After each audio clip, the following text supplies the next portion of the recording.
heard it. I heard it.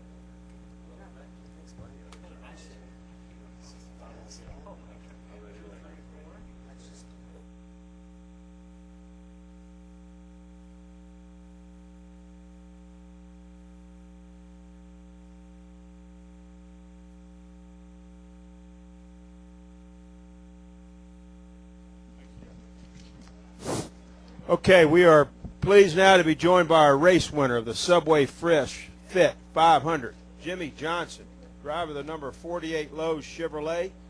It's his 34th career NASCAR Sprint Cup Series victory, his second here at Phoenix International Raceway. Jimmie now moves up to 4th in the point standings for the NASCAR Sprint Cup Series. Jimmie, a very, very thrilling, dramatic finish. What were your thoughts there as you were coming those last couple of laps? Well, before that, we restarted, I guess, 14th. It was real tough to keep track position at the end of the race. We led a lot at the beginning and then a little off on fuel strategy, and just had to fight back through all those cars, and with the lap cars and everything, it made it really tough. I can't tell you how good the race car was and how much fun I had throughout the entire day one, and then that last run with 80 laps left in the event. Restart 14th with all the lap cars and get up to the 11 and the 8 and be right there on those guys. Said a lot about the car that we had. And the fact that we were able to save fuel, the car was handling really well. Guys peeled off, and once they started peeling off, Chad was reading me splits, and I just kind of maintained and tried to keep the thing alive and keep it running and bring it on home. Chad Knaus, what were your thoughts there at the end? What were you telling Jimmie? I thought that was pretty damn exciting. From where I was sitting anyways. That was cool. I told Jimmie with about 40 laps to go that we were going to be in a position to where maybe we could make it on fuel, just to make him aware of what was going on.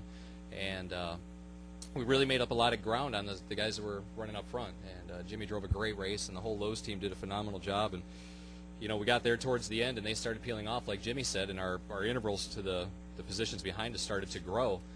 And when that started to happen, we were able to back off the pace a little bit and hang on for the win. It was, if we had to stay full song, we would have potentially run out coming off of 4. Yeah, it would have been probably coming off of turn 4, and maybe it'd be a different story. But fortunately enough, everybody behind us pitted. Okay, we'll take questions now for our winning team. Raise your hand, state your name, affiliation. We'll start right here. Bruce Meyer was sports secretary. Jimmie, when he told you were like 10 seconds ahead of Clint Boyer, I mean, could you even just back off even more on the throttle and save even more there on the last couple laps? Since I've climbed out of the car, I've found out that he was lying for the better good of the team. He did. He said 20 seconds. First he said like 10, and he goes, "Oh, he pitted. You have 20 seconds. Let off. Let off 2 more seconds a lap." And Boyer, I guess, didn't pit. So it worked, and he knew what the gap was. I didn't know who was where, and there's a lot of cars at full speed trying to get by me, and I just tried to stay up in the second lane and be smart with the fuel and not step on the gas pedal too hard, and just kind of coast around. All right, let's take another question. Let's go right here to Tom, then we'll move over to Mike. Go ahead.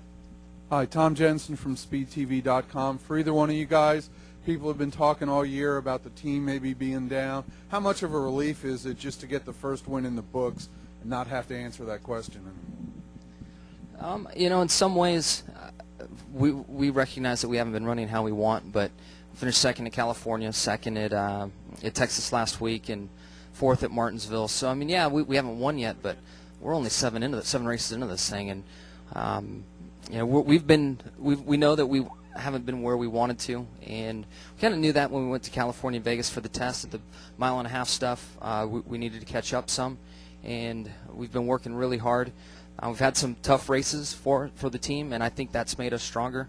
And the whole organization is rallying together and trying to find what we need on the big tracks. So the sport is so tough. Even with the year that we had last year, it's tough to keep that up over the off season and year after year after year.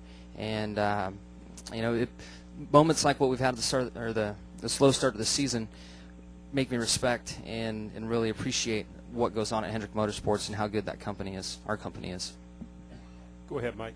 Yeah, Mike Harris from AP. Chad, you said on TV right after the race that you made a mistake leaving Jimmie out there. When were you referring to? When the caution came out for, I don't know what happened with the 12. All that oil was on the racetrack, and we had the red flag right there at that point. I wanted to pit. My first instinct was to pit, and then the longer we sat there and thought about it, and then I managed to talk myself out of it and decided to stay out at that point. And yeah, we had 12 laps on our tires, and we had 10 laps on our tires earlier in the day and ran fine. And then at that run, when we took off, we were fine. We were plenty fast, but unfortunately the caution came out 7 laps later, and we needed it really to go about 15 laps so everybody would have come back down pit road. Well, we had to pit. We pitted, and obviously everybody else stayed out, and we had to line up, I think it was 17th or something like that at that point, and then we were just kind of trapped in the back for quite a while. All right, let's come up here to Jim, and then we'll go back here to Jerry, then we'll go upstairs. Go ahead. Jim Peltz, LA Times. Chad, I wasn't plugged in exactly, but on TV, was that you yelling at Jimmie to slow down and slow down and slow down? I don't think he stopped talking for 3 laps. And Yelling, talking, whatever it was. And Jimmie, did you need that? Did you hear that? Yeah, I mean, my instinct was to step on the gas pedal, so it was good. And then the white lies he was telling me were even more helpful. So and when he says something, I might think about it for a split second, but I believe him every time. Go ahead, Jerry. You want to get back to Jerry? And then we'll go upstairs, and then we'll come down to you, Lewis. Go ahead. Jerry Bunkowski, Yahoo Sports. Chad, and it's also for Jimmie, 2 quick questions. Chad, you were in the box, and you were going like this. Was that meaning to have the crew guys come back in the last couple of laps? Because it seemed to me like you were getting ready to call Jimmie in. Is that? No, I was saying back the hell up, slow down. Okay, that's what it was. Okay. That's exactly what I was saying. You know, I told him to back up his pace, and we had went from a 29.20 to a 30.50, and I said, look, slow down another second and a half. And he came around again, and he slowed down to a 31 flat, and that's when I said, look, there's the next car behind you is 20 seconds back, because obviously 10 seconds back wasn't far enough. He felt like he still needed to go faster, so I was trying to get him to slow down a little bit more. Gotcha. Okay. And Jimmie, did you have your doubts? You know, we don't play the fuel mileage game. We race for points year after year, and if we can't make it, we're coming to pit road. So the fact that we stayed out and rolled the dice, I figured I'd probably run out coming off of 4, and then I had enough to do a little burnout and see the guys, and I drove around to the back stretch and ran out. So it was figured out to a T. Let's go upstairs to the press box for a question for either Chad or Jimmie. Go ahead. Terry Blunt, ESPN.com. Chad, was there any doubts? Jimmie just said there wasn't any doubt in his mind you'd make it, but was there some in yours? I mean, it seemed like with 7 or 8 to go, you guys discussed it a little bit, and you just said, okay, we're going for it. I mean, was there a point where it seemed like a big risk. It seemed like a huge gamble. It worked out, obviously, but was there a point where you just weren't sure? Yeah, the whole run. Jimmie, when all those guys around us pitted, and I told Jimmie we're getting ready to pit here in a couple laps, and he came on the radio and he said, can we make it? And at that point, when he said that, I really took notice of where everybody was at on the racetrack, and I was like, well, yeah, I guess, let's go for it. So, it's kind of funny. Ron Malik, our car chief, and I had a long discussion today, and we were talking about Phoenix being one of those racetracks where we can potentially do something at the end of the race to take a chance to go for a win. And we felt that, Ron and I talking earlier today, that we had a handle on the car well enough.